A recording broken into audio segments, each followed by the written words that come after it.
Welcome to a special encore episode of Remarkable Retail. We are revisiting our interview with Neil Blumenthal, co-founder and CEO Warby Parker. Steve, it took us a while to get Neil on the mic, well worth the time spent, and we thought a great choice for an encore episode as they've just put out very good numbers, and he talked about it back in the fall when we spoke with him, and once again, I thought just a perfect encore episode for the folks in case they missed it or to have another listen to get some context to those great numbers. Yeah, well, it's been, a year and a half or so where the metrics, kind of the underlying customer metrics at Warby Parker looked quite good and had great momentum, but they hadn't yet broke through to GAAP profitability, which they did do in the last quarter, as you alluded to. And we just continue to see, which frankly we don't see from a lot of the companies that more or less started around the same time, the so-called disruptor, digitally native vertical brands. Many of them, if almost close to all of them, have really struggled, have not yet reached profitability, but Warby Parker keeps putting up great numbers. They also have really good momentum on store openings. As we talked about when we talked about their earnings, they have designs to get to 900 stores. They will soon be at 300 stores. Have really not, other than a few stores. I think they have like 5 stores in Canada, maybe. I don't know if you happen to know that number, but they have not broken out from North America, which I imagine is somewhere on their roadmap. It's a great story. Now, I will say a couple of things. One is it's great to break even, but it's not as if they're getting a great return on investment after 15 years in business. So still a little bit more work to do there, but the trajectory is great. I think they have a lot of room on new stores, but at the pace they're opening them, it's going to take them a long time to get to 900. Yep. So I don't know if that's a super aspirational number or whether there's a little bit of caution on the pace of store openings. But I think, to kind of triangulate to get there, you would expect them to be more opening like 60, 70 stores a year, where the number is materially less than that. But that might be a little bit of a pause given the economic conditions. Yeah, and we asked him throttling down. Yeah, that's a great way to put it. We asked him that in the interview, and he said, "Well, it's basically math, right? We're just expanding as the math dictates from a model that they're looking at." So far, so good. Anyway, it's a great interview. Let's get to it right now. Neil, welcome to the Remarkable Retail Podcast. We're so excited to have you on. Where do we find you today? I'm in my headquarters here in New York in Soho. I am. We share a few things. I did spend quite a lot of time in New York, and I also, when I was checking your background out, discovered that we both went to Tufts University. But, go Jumbos. Go Jumbos. But I was just a little bit ahead of you, just a few years. But it's nice to see a fellow Tufts grad do okay with themselves. That makes us older graduates very, very proud. But in any event, enough about that. We have so much we want to talk to you. Big fans of Warby Parker. But before we kind of just jump in, maybe you could just give us a little bit about how you ended up where you are today, a little bit about your personal, professional journey, whether you always wanted to be an entrepreneur, that kind of thing. And then we'll talk more about the brand and where you guys are going. Sure. Well, I definitely wouldn't have predicted that I'd run a lifestyle brand or an optical company in particular.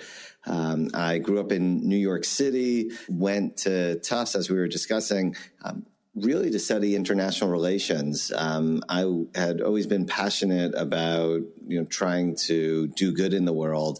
And I thought that one of the ways to do that would be to help countries get along and to help resolve deadly conflicts, wars per se, so we could focus on the big issues like health and education.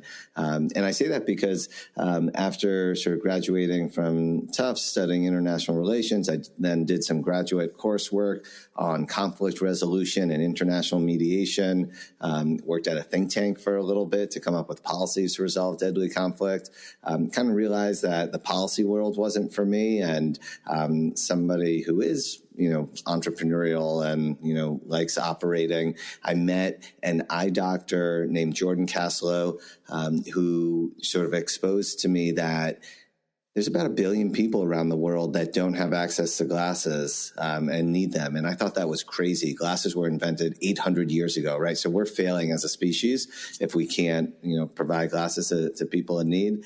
And he had this idea to train low-income women in areas where people are living on less than $4 a day to start their own businesses, giving vision screenings and selling affordable glasses to help solve this issue. And it was a social entrepreneur model where people were incentivized to help people get glasses so they could see and, earn a livelihood. And I thought that made a lot of sense. So I ended up spending 5 years running the nonprofit that he started, and creating programs in over 40 countries in places like El Salvador and Ghana and India and Bangladesh.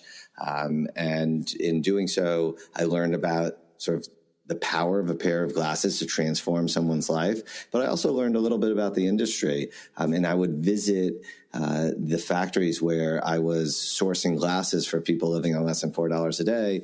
And 10 feet away on production lines with the same equipment were some of the biggest names in fashion.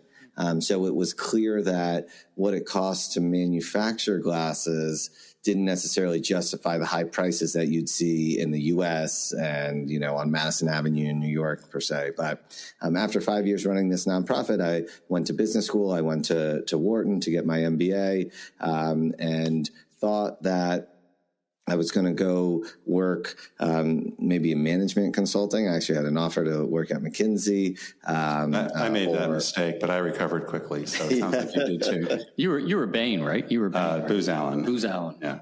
I feel like it's great training. You certainly learn a lot. And these companies have such smart people working at them. Is that where you met your co-founder at Wharton? Is that right?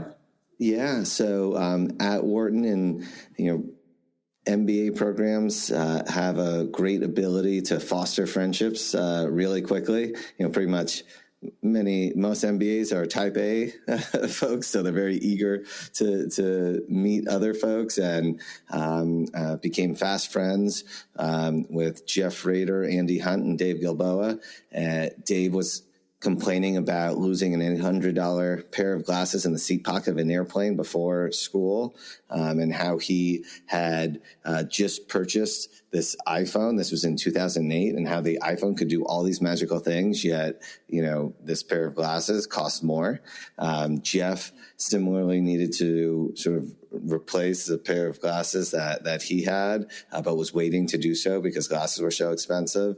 Andy sort of posited the question, why isn't anybody selling glasses online? Because this was a period when Zappos was gaining attention for selling sneakers online, and Blue Nile for selling jewelry online, right? Categories people didn't think could be sold online.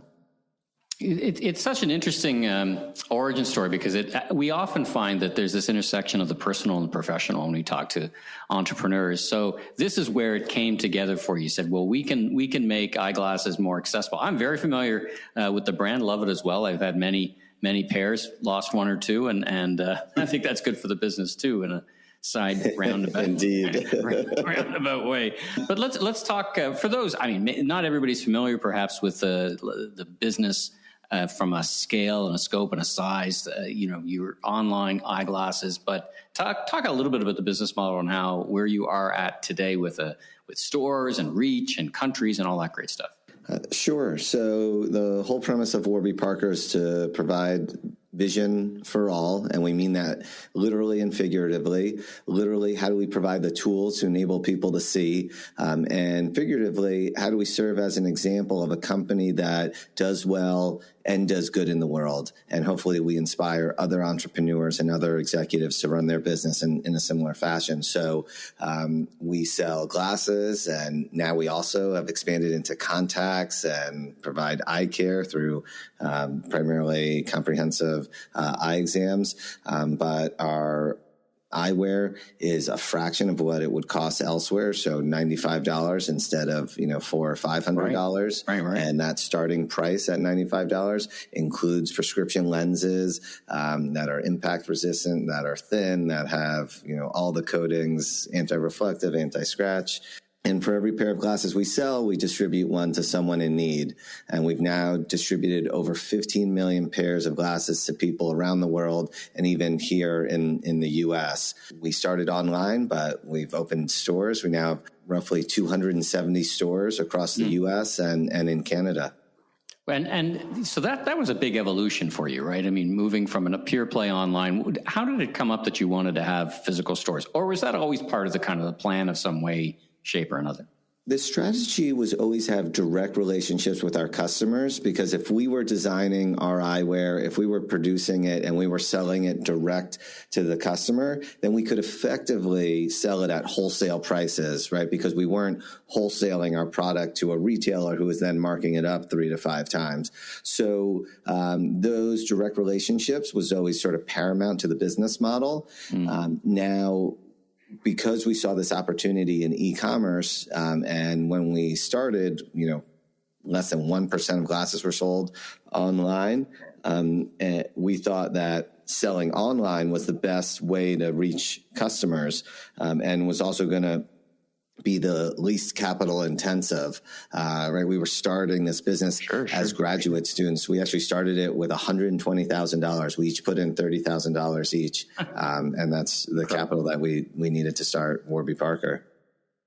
I'm curious, obviously, and we want to talk a little bit more in a couple of minutes about where you're going and some of the new horizons you might be looking at. But as you think about how retail disruptors, putting you kind of broadly in that category, or DNVBs, or any of the terminology that gets thrown around, there's been quite an evolution there. I think part of what Michael talked about was, and I've talked about this pretty openly. I think we both know Andy Dunn. I remember meeting with Andy early in the Bonobos days and asking when he was going to open stores, and he told me, looking at me kind of sadly as if I didn't have any clue about retail, he said, we're never opening stores.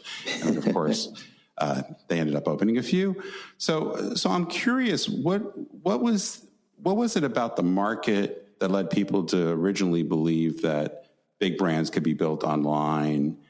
What's been the importance of physical retail, and just kind of just generally how you've seen the disruptor model evolve, particularly for you, but maybe a little bit more broadly for people in the audience that might be studying the space or be in somewhat similar sort of situations?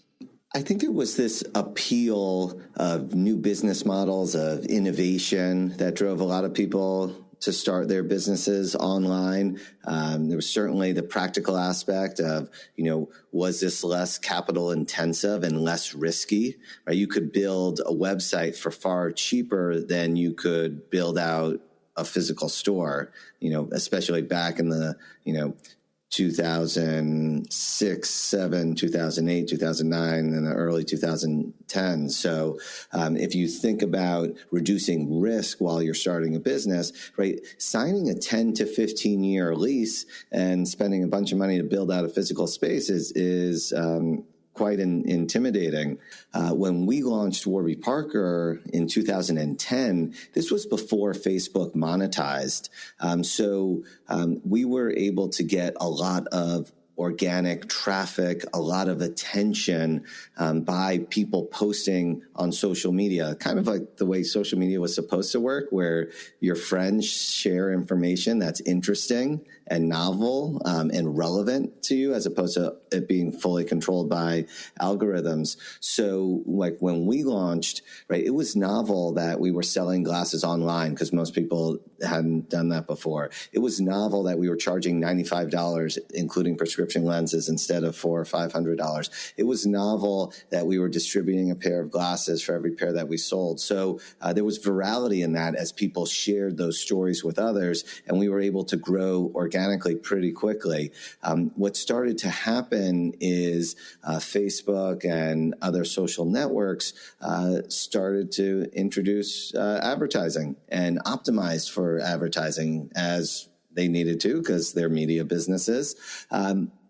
And suddenly folks that were online had to pay more to acquire customers.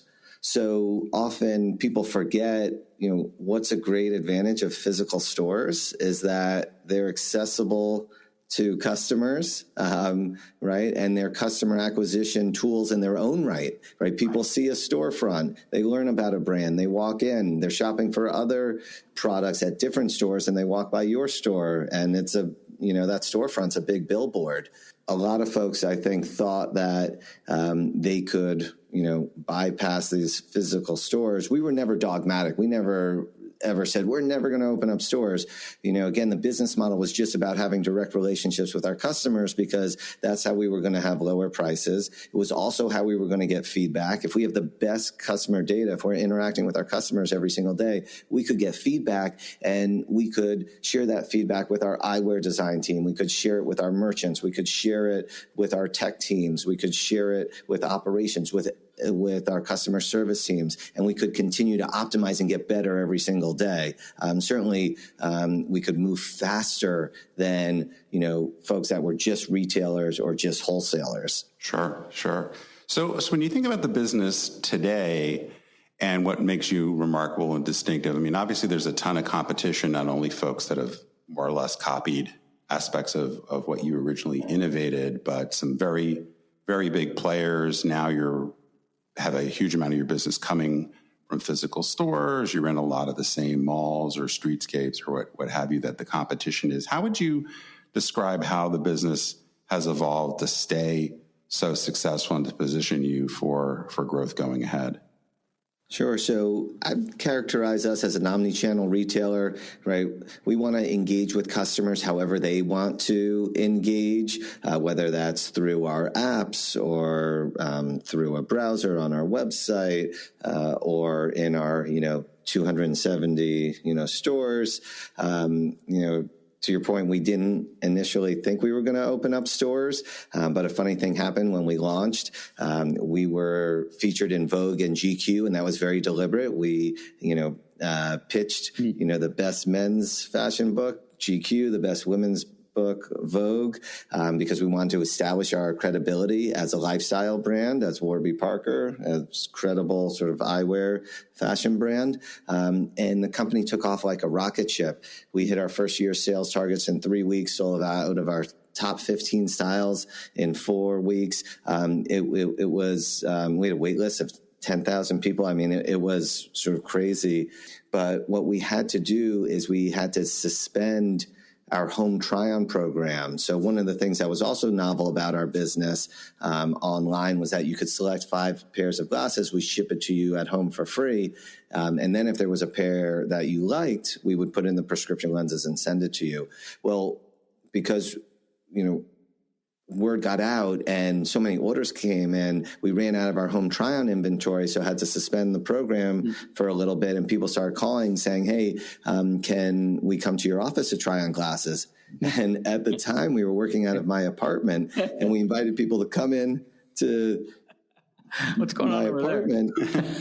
Which was crazy. Like, we literally moved the dining room table to put glasses on it. We moved a mirror. We had people, checking out on my co-founder Dave's laptop. Originally, we just invited 5 people to come in to my apartment, thinking that, like, if this is just too awkward and too bizarre of a customer experience, at least we'd only damage the brand with those 5 people. But what we found was that it was super interesting for them. When do you get a chance to sort of peek behind the curtain of a brand, especially a startup? And like, literally, they'd walk into my apartment, be super confused, see like 4 people squished on my couch that were trying to, process orders and respond to customer emails. They'd be like, what is this? How does this work? But one of those 5 people was a resident, was trained to be a doctor at the hospital at the University of Pennsylvania. Again, we were full-time students at Wharton at the time. He was in scrubs, and he came in. We built a rapport. A couple days later, we started to see all these orders come in with folks that had email addresses from the hospital at the University of Pennsylvania. So that gave us confidence to be like, oh my God, like, maybe there's something there, huh? Yeah, that it's working, and people are telling other people about it, so they must be happy. So when we opened our first office, we deliberately chose a location that was easily accessible. So it was on Union Square in Manhattan on 16th Street and Union Square West. So you could get to it by subway. You're right by the sort of Fifth Avenue Flatiron retail corridor. And we dedicated a portion of the office to a store, to a showroom. And suddenly we were on track to do $3 million of sales out of our office. And that gave us the confidence to then do pop-up stores, which gave us the confidence to then, sign some longer-term leases and build some permanent stores. And from that humble beginning, so to speak, you're now, do you have a target in mind? Like we've heard, I'm not sure if it's directly from yourselves or kind of a 900 number. Like, do you have a target in mind of where you want to be? And I know you have stores here in Canada, so do you talk about that for a little bit? What's your objective to grow that store network? Yeah, so there's over 45,000 optical shops in the U.S. alone. So this is a massive market. There's certainly a lot of need out there. A few years ago, we hired a third party to do a study on, how many stores could we open at similar levels of productivity that we currently have. And the target paybacks for our stores are 20 months. Target four-wall margins are 35%. So great retail metrics. And they came back and said you could have over 900 stores at similar productivity measures. So we think we have a long runway ahead of us. Could you just maybe quickly, you kind of touched on this, but now that you've got so many stores and now you've been in business quite a number of years, talk about the interplay between digital and physical. I believe I heard, or maybe it was Dave, talk about how your your e-commerce sales go up quite a lot when you open physical stores. But could you just talk a little bit about how you think about that? And I guess that gets back to really being a sort of channel agnostic retailer in some respects. Yeah. Philosophically, we just want people to buy from us because we're providing great value and great customer experiences. We're agnostic on what channel they do that. And our job is to deliver great experiences that they can choose from. And we found that consumers shop the way that we live our lives, right? Both physically and digitally. So we find the majority of our customers that transact in our stores have actually been to our website or one of our apps first, and they're browsing and they're preparing for their visit. Some people like to sort of go online, then go into store and then transact online. Some people just want to be online.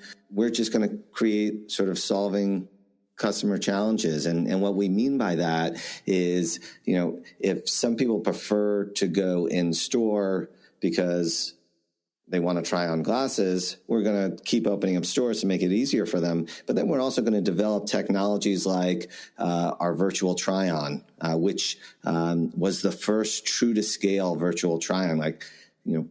Helping people try on glasses at home through their iPhone is a lot more challenging than, trying on a lipstick, for example, because you're putting on a third-party object that needs to fit perfectly.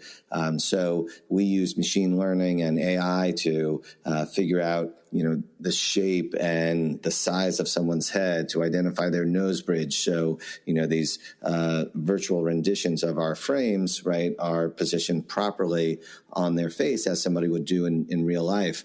Now, recently, we had launched that several years ago, but we've recently launched a new feature that we call Glasses Eraser, because we heard from some of our customers that they would want to use our virtual try-on, but they were already wearing a pair of glasses and they needed their glasses in order to see. So now what we can do is actually erase the glasses they're physically wearing and enable them to virtually try on our frames through our app. We probably have a lot of other questions we could ask you. I want to just ask you one last question, which is a little bit of a pivot from talking specifically about Warby Parker and the growth strategy. But I'm curious how your leadership style has evolved, because obviously, as you described, you went from being a somewhat reluctant entrepreneur in business school to now leading this vast, increasingly complex organization. I'm just curious for some of our listeners what you may have learned, if there are any lessons you think are useful to folks that might be listening. Sure. So we have about 4,000 team members, and these team members have all different roles and backgrounds, from UX UI designers and software engineers to merchants at headquarters to retail associates to opticians to optometrists in some of our stores, to CX and customer service associates on our CX team, to folks working on production lines at our 2 manufacturing facilities. Our philosophy is that everyone's motivated by having positive impact, whether that's motivated to earn a livelihood, to positively impact their immediate family, or they want to have impact more broadly in the world. And for us to engage our team members, we need to communicate constantly. We need to tell them not just what we're doing, but how and why. So Dave and I, my co-founder and continues to be my co-CEO, every Wednesday morning, we still have an all hands. And we do that here at headquarters. We then record a 5-minute version. So that way all of our store teams and our manufacturing teams can hear it, so they understand what's going on throughout the company. And we celebrate, big milestones together. So when we hit the fact that we had distributed 15 million pairs of glasses to people in need around the world, that was a big internal celebration and motivates folks to continue to work really hard and drive and build the company. Well, what a story, Neil. Congratulations on everything you and the team have accomplished. And thanks so much for joining us, for joining Steve and I on the Remarkable Retail Podcast. A real treat. We've been, we started this podcast during the COVID, and we initially drew up a list of who we'd love to talk to, and you were very close to that top of the list. So we're really thrilled to get you on the mic and hear more about the story and also about where it's going to evolve, because that's just a really interesting perspective. So listen, thanks again for making the time to chat with us, and wish you continued success and a great rest of your day. Great. Thank you so much. Thanks for tuning in. New episodes of Season 10 are available each and every Tuesday, so be sure and tell all your friends in the retail industry all about us. And make sure and visit our newly refreshed YouTube channel for exclusive video and our new virtual store tours. If you liked our episode, please take a moment to give us a 5-star rating on Apple Podcasts. And I'm Steve Dennis, strategic advisor, keynote speaker, and best-selling author of 2 books, Leaders Leap, Transforming Your Company at the Speed of Disruption, and Remarkable Retail, How to Win and Keep Customers in the Age of Disruption. You can learn more about me, my consulting, and keynote speaking at stephenpdennis.com. And I'm Michael LeBlanc, consumer retail growth consultant and advisor, keynote speaker, and media entrepreneur. You can learn more about me on LinkedIn. Safe travels, everyone.